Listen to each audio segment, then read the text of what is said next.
Hello to our friends from around the globe. I am Nikki Medina, Director of Education here at SIIM, and will serve as today's moderator. Welcome to this month's webinar, What's in Your PACS? An intro to DICOM inventories, and a special thank you to Barco for their sponsorship of the 2022 SIIM webinar series. We are excited to have imaging informatics enthusiasts from DICOM Working Group 33 with us today. Joining us is Matt Bishop, Keith Eklund, and Harry Solomon. As an enterprise imaging architect at Unity Point Health, Matt participates in the selection, design, and implementation of end-to-end clinical systems and workflows. Matt constantly strives to design systems that not only comply with standards and strategies, but take advantage of them to optimize systems for current and future operations. Matt is a member of the SIIM Working Group SIIM Enterprise Imaging Community, chair of the SIIM Enterprise Imaging Education Subcommittee, and co-chair of the DICOM Workgroup 33. Keith Eklund is Vice President of Sales and Service for the Healthcare Tech Solutions. He provides a wealth of institutional leadership in his role. He also serves as co-chair for the DICOM Working Group 33. Keith has 15 years of experience working in the medical imaging industry and strategic IT planning. He is skilled in medical imaging implementation, PACS, VNA, DICOM, dictation and reporting solutions, among many other imaging IT-related projects. In his spare time, he enjoys a good hike. Harry comes to us from LATEC. He is also a past DICOM standards committee chair. Harry became involved in interoperability in 1978, working on ARPA net. Since 1993, he has been active in DICOM, HL7, IEEE, IHE, ISO, and LOINC. He has taught medical informatics at the Oregon Health and Science University, Northwestern University, and in corporate settings. Harry received the 2010 Nima Kite Award for his work in healthcare interoperability. Welcome, Matt, Keith, and Harry. So what we will do today is we'll go over the use cases for DICOM inventories, basically what the problem is.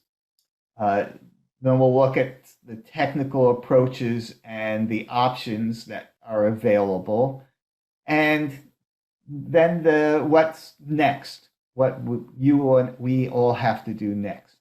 And then we'll open up for questions and answers, and we will discuss this as a group. Next. Okay, so why are we doing DICOM inventories? Well, DICOM was designed 30 years ago, before the rapid rise in digital imaging in radiology.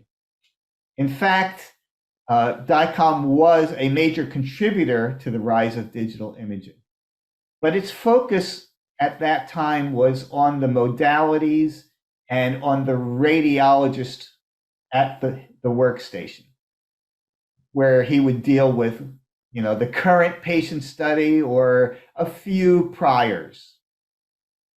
30 years on, we now have lots of accumulated data and a significant challenge in managing that data long term, especially if we want to leverage it for machine learning and AI or for research or other new workflows. Now, the purpose of standards in general is to allow the economically efficient development of applications. And that's what DICOM recognized the need to do for managing our now very large sets of imaging data. So in 2019, DICOM established Working Group 33. We began meeting in 2020, January 2020, just in time for the pandemic. And our first use case was inventories for PACS migration.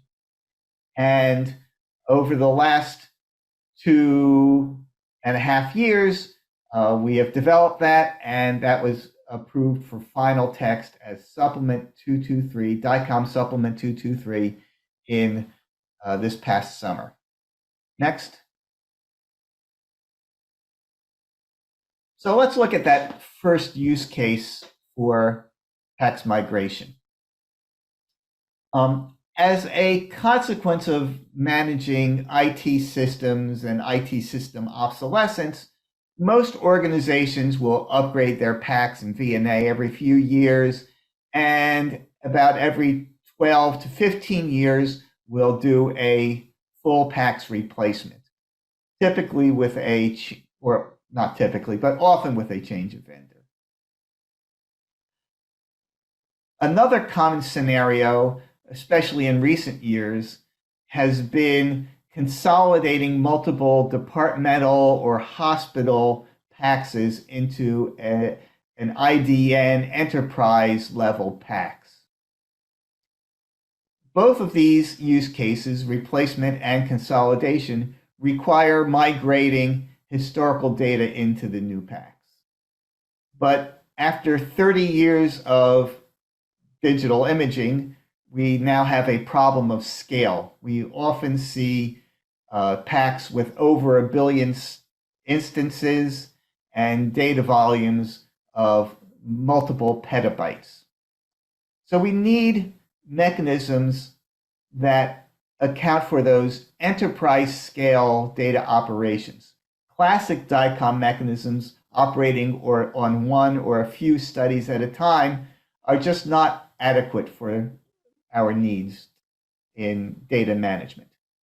And Matt will explain a little bit on our next slide. Thanks, Harry.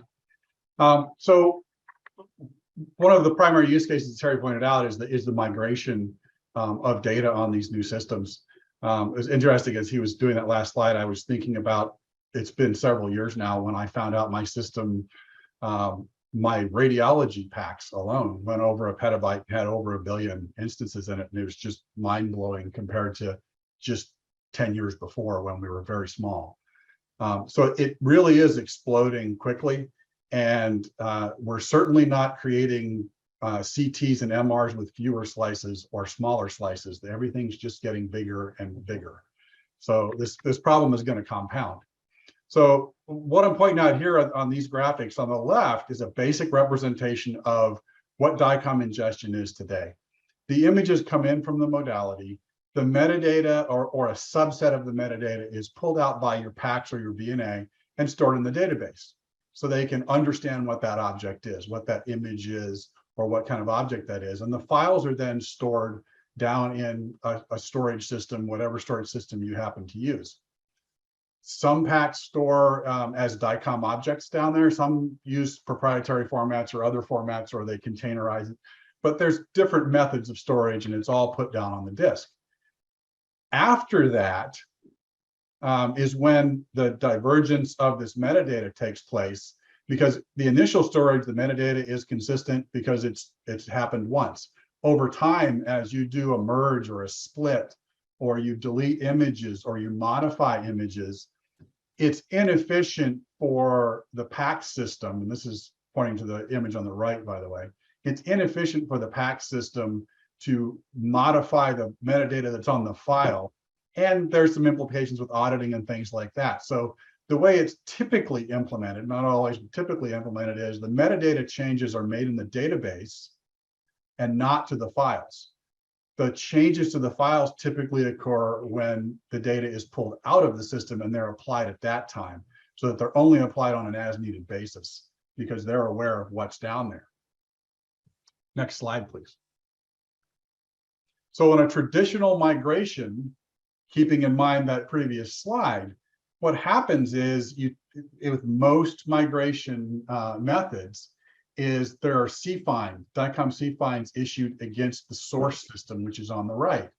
That source system is going to respond to those C-finds, but because you're using C-find and you don't really have access to the database in that source system, you're kind of flying blind. You're hoping that you get the entire database that's out there by issuing C-finds across date ranges or modality ranges or combinations of those things, but you don't know that you got it all because you're not in the database.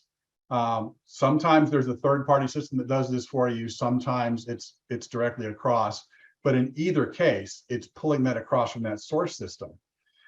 You then use CMove or query retrieve to move the studies from the source to the target system.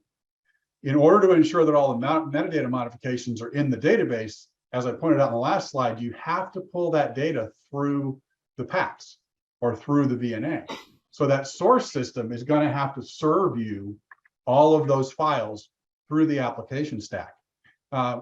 That's incredibly inefficient to transfer that via DICOM across to those systems. And as I can testify to a lot of recent migrations of large scale, it takes a long, long time. I don't remember, Harry, you said at one point told me how long it would take to do a petabyte in best case, but it's like a year or something. 3 years. 3 years, yeah. So it's pretty incredibly long amount of time to move this data with traditional migration methods. It's just getting out of hand. So at that point, you've got to start thinking about how you're gonna manage that migration. And I've done a bunch of these, and you have to manage both on the source system and the target system how much data is moving. So the other limiting factor is during the day, you've got to really slow down your migration because you don't want to impact clinical operations. So you're using up servers, you're adding servers. Last thing you want to do on a system you're getting ready to deprecate. So it's really impactful to those clinical operations. So next slide, please. By the way, speaking to the previous slide, one of the things I forgot to mention earlier is that I've experienced in several PACS systems is if you have a 2-tier storage system and you have a cache on your PACS and you're doing an extraction through your PACS, you're shrinking your cache, the temporal resolution of your cache, because you're filling it up with migration files and not the priors you need for your radiologist to use day-to-day operations. Another impact of that. So how do inventories improve these migrations? So you need to have inventories, number one, so you can estimate the work that's going to need to be done. With the inventory process, you can find out what's over there in an accurate fashion because the vendor of the source PACS is actually creating that inventory for you. So you're getting a true snapshot of the database. If you give it the right parameters for what you want, it's going to give you what is in that database. So unlike C-find, where you're kind of throwing it out there and hoping that you get the response you want, this is actually generated at the source system and sent over. So you're getting accurate data. You can also use this for some quality control. You can pre-populate other systems. And after migrations, you can use this inventory to make sure that you got everything. You can use it as the checksum at the end to make sure it's all over there. But the important part of this, if you notice in that graphic, is there's no link really between the database metadata operations and the storage operations. Because part of what can be transferred with these inventories is the pointers to where the things are stored. If they're stored in DICOM format, or if they're stored in a format you can use or the migration vendor can use, you can actually now transfer these files directly from one storage device to another, and then apply the metadata to the source, or obviously to the target system, so that when that data is moved over, it's moved over in a quick fashion, basically, click and drag, move your files, using the storage tools that your storage guys always want to use to move DICOM, but never can because the metadata is not there. Or in some cases, if it's stored in DICOM and it's in the appropriate format on the disk, you can use this inventory to just change the pointers in the target system so it just points to where the files are. So you're not moving any bulk image data at all. That is an incredible savings of time. Having done recently a petabyte plus migration from the same vendor to the same vendor, so we were able to use this method because they control both databases, I can tell you it was very quick. We moved well over a petabyte in less than 6 months, and that included all the cleanup and everything else. So it's significantly less time than using traditional migration methods. And again, you can validate the completeness of this. One of the other things that was pointed out to me by a couple of vendors as I was talking about this is this process could plug into and mimic or use some of the image lifecycle management systems that are already out there. So if you think about those systems and the way they query for data, it gives you an idea of what this system can do. So Harry, did I leave anything out there? Well, just I would add that as we're moving more and more to cloud-based storage, this becomes, where the cloud storages of DICOM files, this ability to just move the pointers will become very valuable in the future. Yes, or to stage the data. Some of the other things that I didn't talk about in here that we've talked about in the past, or you can use these for some BC and DR to store your data off someplace or get inventories of data for later use in case you have problems. So there's just a lot of use cases for this. Yeah. Let's go to the next slide. Let's go to the next slide because we talk about some of these use cases. Yep. Okay, so Matt mentioned that you could do some quality control on that data, like looking for missing critical metadata as you're doing migration. Well, why don't you do that on a regular basis? Well, you don't do it on a regular basis because you don't have the inventories. So the capability of inventories as a quality control enabler is a new feature that is something that you may want to really seriously consider. Make sure your PACS remains consistent with the EMR. Make sure you could do a regular inventory to make sure that all the critical data has in fact flowed through the through the RIS and to the modalities and into the PACS. And another thing that we increasingly see especially with cloud deployments and the whole DevOps transition of software deployment is that often you want to be able to do continuous testing of your cloud applications. To be able to do continuous testing, you need to have comparison data. So you continually do queries against your database and make sure that nothing has messed it up, and you compare that against a prior inventory. Another use case is being able to use data for clinical research or business analytics. An inventory with the metadata can be used to substantially improve the performance of extract, transfer, and load of PACS data into a warehouse. And Matt also mentioned that you can use this inventory data sort of as a safety use case. If you have the metadata separate from the PACS database and you have the pointers to where that data is, well, now you have a redundant path to that archived data for emergency situations. So let's look at a little bit of the technical details of what's in the DICOM inventory standard. We basically developed two complementary approaches to produce an inventory.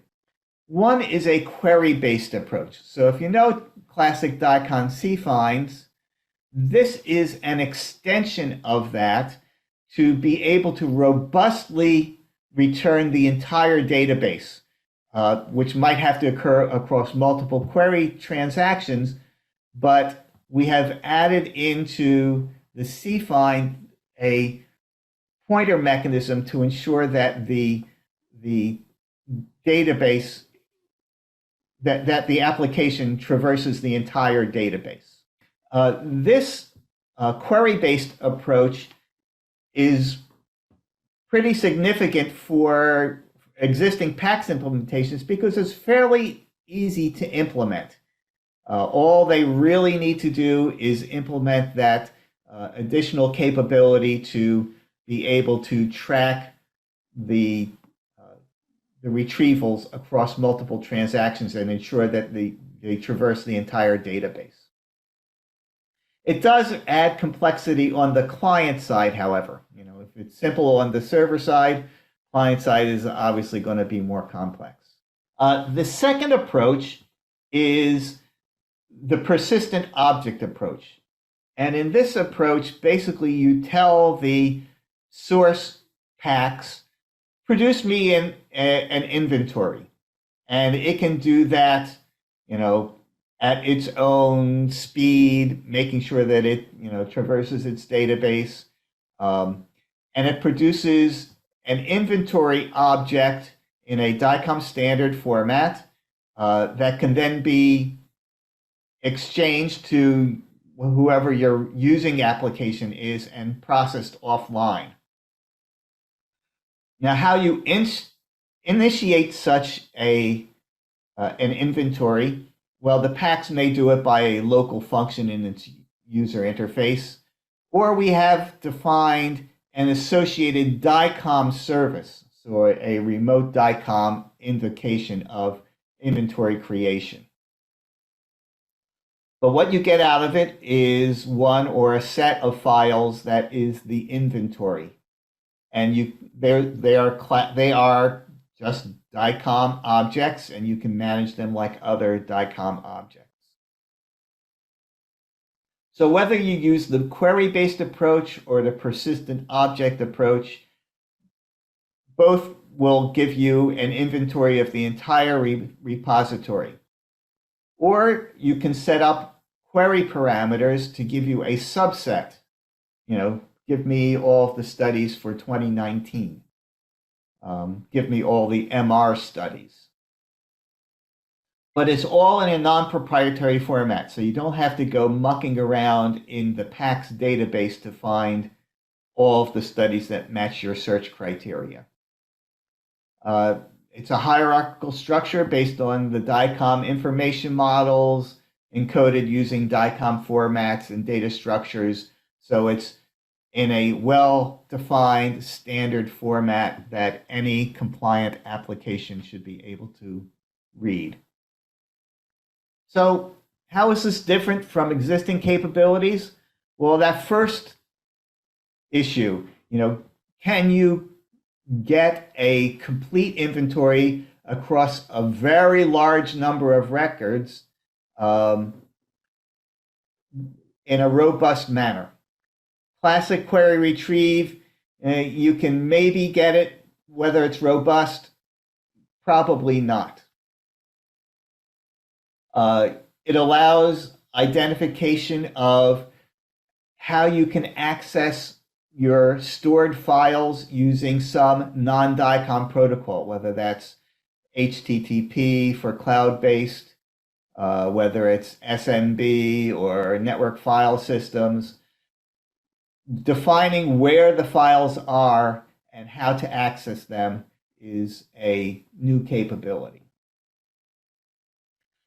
As Matt indicated, one of the challenges is knowing what the current metadata is for those stored files. The metadata may have changed. So these mechanisms defined in Supplement 223 define how you get all of the current or updated metadata for those stored files.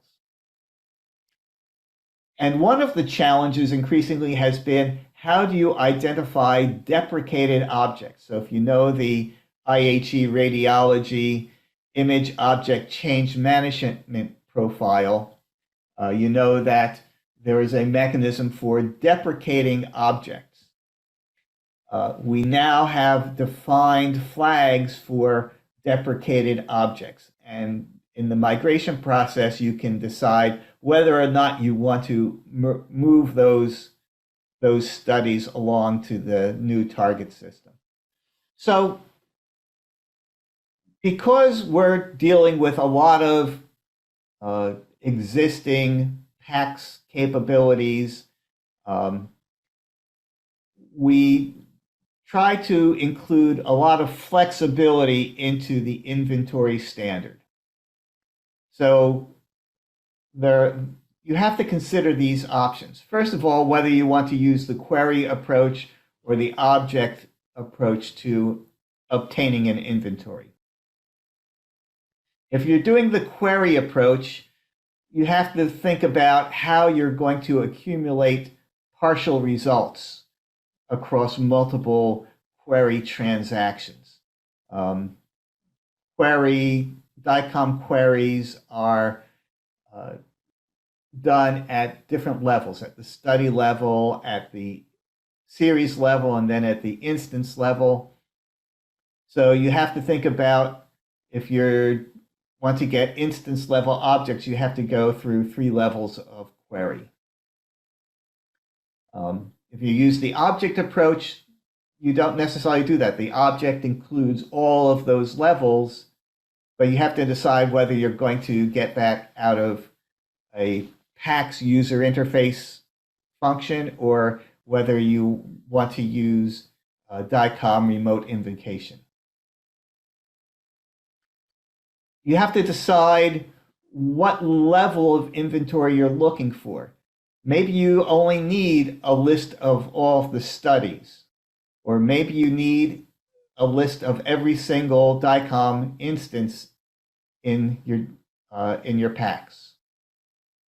The inventory allows you to operate at any of those levels. You have to think about how you get links to files, what sorts of protocols they're going to support, how the updated metadata is going to be handled, because those are optional capabilities. Like all DICOM queries, a PACS system might support certain attributes for query. There are, some basic attributes that every PACS supports, but maybe you need to match on some other parameters of the studies, depending on what your use cases are, if you're doing research, for instance. And there are a couple of new matching capabilities that were defined in DICOM Supplement 223. One is the ability to match on empty attributes. So if you want to find all of the studies that are missing a study date or missing an accession number, you can't really do that with current DICOM queries. So those are new matching capabilities that some PACS would need to implement. There's also capabilities to match on multiple modalities. So, for instance, if you want to search for all of the PET CT exams or all of the PET MR exams, that's an advanced matching capability, and that's optional in the standard. And Keith will talk about this. Yeah, thanks, Harry. I think when we talk about implementation, we really need to ask ourselves, which one of these use cases do you see your environment needing over the next 3 to 5 years, right? Not everybody is going to need to handle a migration of this nature, but maybe you're implementing AI or you're implementing, another solution that you want to backfill, right? So as we're talking about getting this standard implemented across your vendors, obviously migration is one use case. Maybe you're looking at things that Matt touched on, which is like research, or you're looking at implementing a cloud solution for DR. These are perfect scenarios where you would easily benefit from having a DICOM inventory on your PACS or VNA, basically just to be able to get that full list out of the database of everything that's in there, be able to take a look at it, dissect it any way that you want, and hand it to that target system. So what we talk about is engaging with your vendors today with the plan that over the next 3 to 5 years, or maybe even sooner for some of us, that if it was implemented, how could you benefit from it? So number one, make sure that the vendor is aware of this supplement, and then talk to them, engage with them on what they plan to implement. If they're not aware of this supplement, make them aware, work with them to get that list of your use case and see what they're going to implement, and their timeline and roadmap. And then obviously planning for that so that your institution can benefit from this supplement. We've had a lot of feedback from within this group for expanded use cases. So again, the first use case is really targeting that migration or segmenting a migration for specific use cases. And Keith, just to point out, as an architect at the user side, the power of a question in all of your RFPs going forward: do you support Supplement 223, and what do you support of Supplement 223? Just asking that question can inform. Yep, great point, Matt. That's a great point. Next slide, please. So again, primarily our initial initiative for this group was, let's figure out how to make data migration easier, kind of standardize it so that everybody understands the issues moving forward. A large migration, as Matt and Harry have pointed out, is very difficult, time consuming, and expensive. And our goal with this supplement was really to make it somewhat easier for our PACS support and for our vendors to produce consistency across the across systems. So, as we're looking at it, make sure that we're thinking not just a migration, but maybe there's AI use cases, there's analytics, maybe backfilling, like Harry had mentioned, your EDW warehouse, and as many customers are looking at using cloud solutions, we've talked about that. There's a lot of different use cases for creating an inventory and providing that to a downstream system. How do we get it implemented? Again, Harry talked about there's a query approach where a source or a new system could actually query that VNA and say, okay, we're specifically targeting pediatric CT cases. I need to know everything that you have. And then you can request that via somewhat like an expanded cFind query, right? Or an object approach. So there's a couple of different ways that implementers can support this.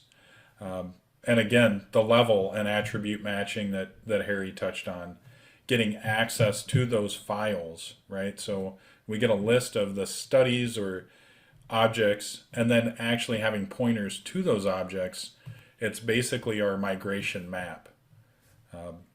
But the key to this is really starting these discussions with your vendors today, so that adoption will take some time for the vendors to be able to support this, get it into their development roadmap. The key is, let's start talking about it today to get it on their roadmap and get it supported moving forward. And Keith, it's funny how as we do these presentations, I think of things too. It kind of jogs your memory.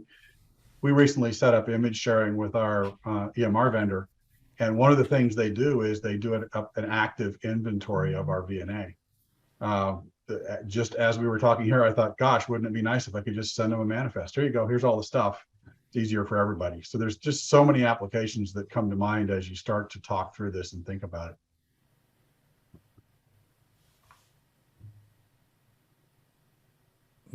That's right, Matt. Next slide. And I think we're into our Back to you, Nikki. Right. Well, thank you so much. That was a great presentation, and there was a couple of really nice comments in the Q&A box for you gentlemen, so definitely worth looking at. But I will help you take a few of the questions. So, first question from Stephen Borg. Question is there an equivalent DICOM web query-based approach for producting inventory, or is the recommendation only for DIMSE? Dempsey, yes. DIMSE.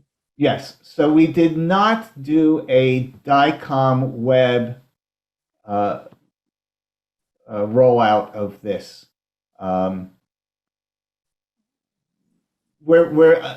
Yes, we thought about it. There are some issues with how you would, where in the query model it would fit for DICOM Web, because some of the stuff you can do already in DICOM Web. But that's something for us to consider in Working Group 33 in the future.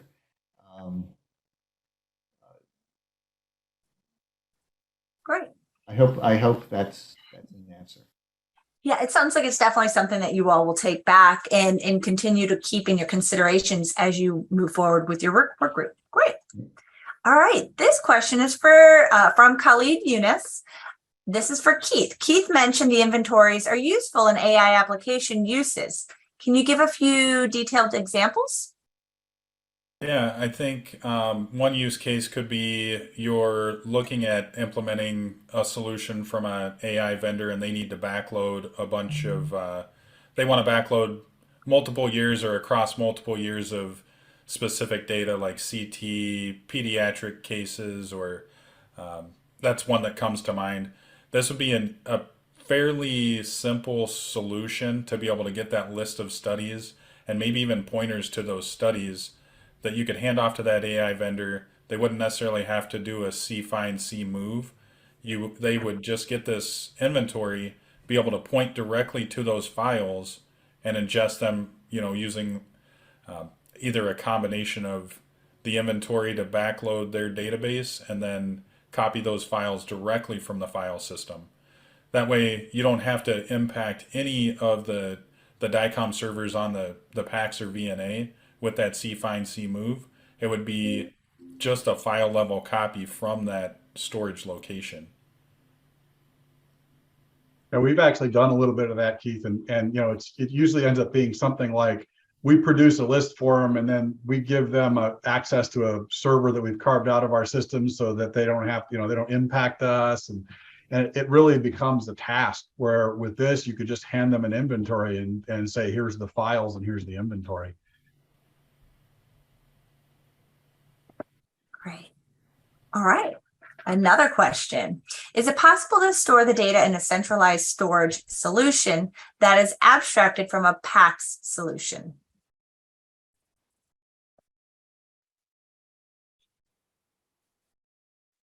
You want to take that, Matt?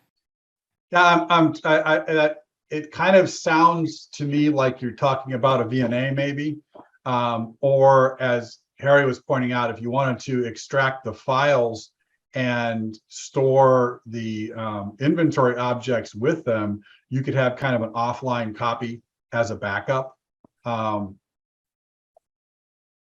yeah, you could use this. I'm not sure I'm getting the question right, but it sounds like, could you use this to move it to a VNA or to populate a VNA or another patch? Yes, that's kind of the intended purpose. But if I'm reading your question wrong, please expound on it. It sounds to me as if that the question is more along the lines of can we abstract data storage from the PACS? In other words, since we now have these inventories that provide the links to the data files in a standard format, can we now more robustly use an abstracted data storage capability? And I think that's part of what we want to be able to do, especially as we're moving to cloud-based storage, where you just want to put the files there and retrieve them as necessary, and the PACS, they'll stay there for decades, and the PACS solution will change under whether that's on premises or the PACS solution itself is in the cloud. Sure, but as long as we have pointers to the stored files and access to the metadata, yeah, we could do that architecture. A vendor neutral archive that's actually vendor neutral. Yeah. Great. All right. Question from Andrew Cerny. How is the data in an inventory maintained? Is it the job of the inventory system to maintain the data, or would you need to set up an ADT feeds to keep it up to date? Okay, so the inventory, if we're talking about the object approach to inventories, that's a static object. The object is produced, and it's like all DICOM objects, it's then basically sealed. You could write a digital signature on it, and it's not going to change. So you would need to produce a new inventory. Now, one of the ways in which the query is complementary to the object approach is that you could produce an inventory, at today, and 3 months from now you could use a query to ask for, give me an inventory of everything that was updated since September 28th, and retrieve that, that incremental inventory by the query mechanism. So these are complementary approaches. The objects are static objects. They're not going to be changed from the time that they're created. But the query approach allows you to get it from whenever you want. But again, once you do the query approach, you're taking that data and you're going to store it and use it somehow. So at that time, it becomes persisted in whatever application you've used it in. Perfect. So the next question, I'm going to have you all look at the Q&A box a little bit because it's definitely a little bit detailed, but I will ask it for the audience. So this is from Mohammed Ibrahim. To migrate images and reports from source to the destination system, if the images are available in the short-term storage, it will speed up the process. But most of the system, it has long-term archive. In this case, it is a big challenge to get studies migrated by traditional DICOM QR model. What kind of strategy will be applied to get the studies from the tape library? This sounds like an extreme version of what we talked about earlier, to me, because if you have that inventory and you know where it is, you can actually mount those tapes offline without bringing them through the query retrieve process and still speed up that process. That would be part of what your migration vendor would probably have to facilitate. But once they have the inventory and they have the pointers to where the things are, they could then, as they do now, go mount those tapes and pull those objects forward. But the other two guys are migration vendors, and I'm not. I'm just a guy who hires them. So yeah, that's true. Tape libraries or other jukebox, disk libraries are going to be a challenge in all cases. Inventories, we think, will make it easier, but it's not going to remove all the specific challenges of those. Great. I think we have time for about 2 more questions. The first one is, do you know of any vendors? I mean, I feel like the supplement was just recently released, so there might not even be anybody out there using it yet. But do you know of any vendors who have already started to think about adopting the supplement 223? Oh, we know a lot of them have already started to think about it. I have not seen any implementations declared.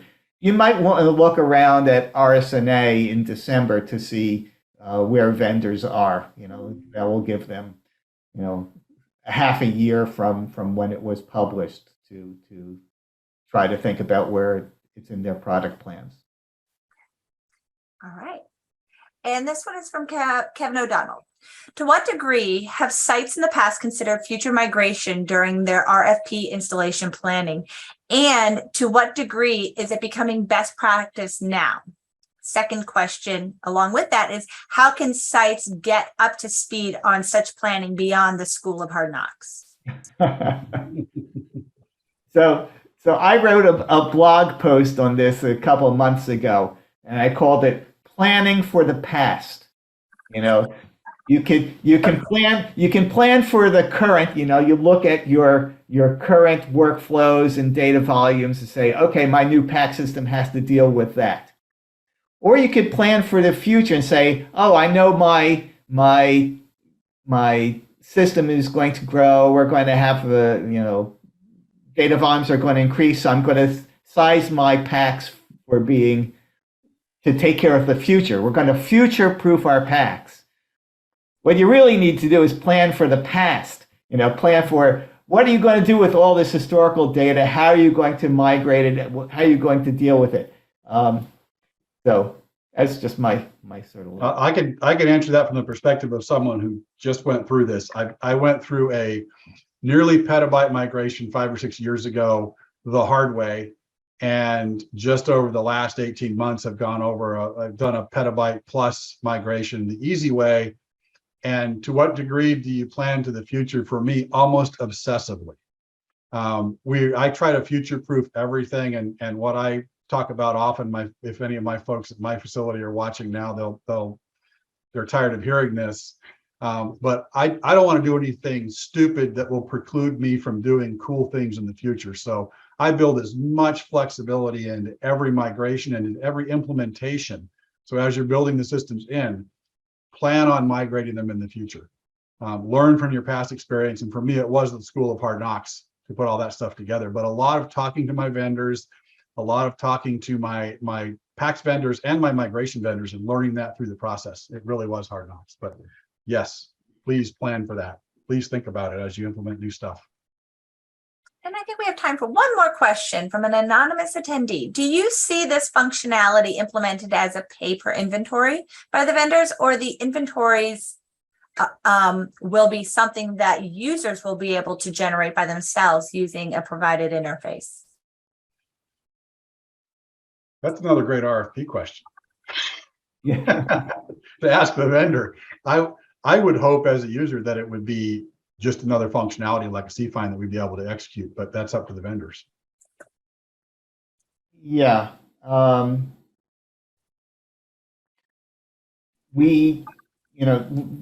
query functionality should be the easiest for a vendor to implement.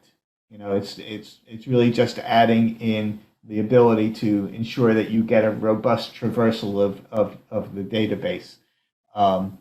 So however they're charging for queries, generally they don't charge for the queries themselves.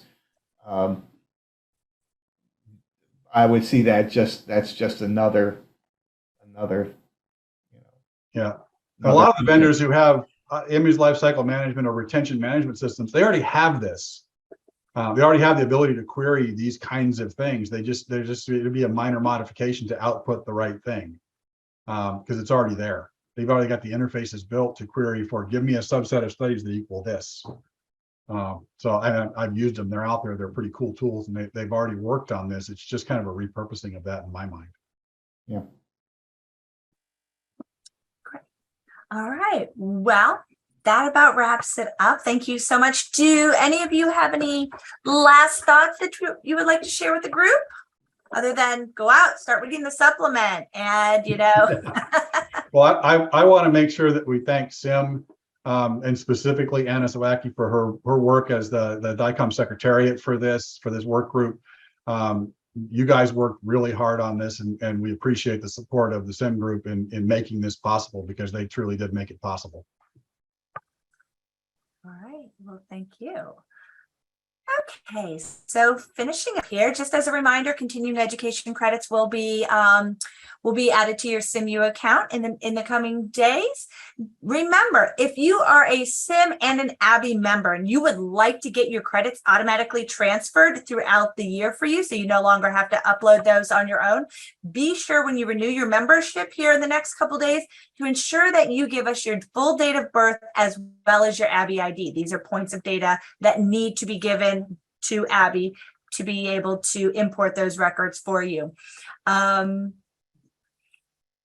you know, obviously, if you really like this topic, we want to know more. We want to know. So be sure to give us your feedback and look to receive that email in the next couple of days with access to the recording. And thank you once again to Barco, Matt, Harry, Keith. Thank you so much for your time today. This is great, and all the work that are doing is amazing. So thank you again, and have a great day. Thanks, everybody. Thanks, everybody. Bye-bye.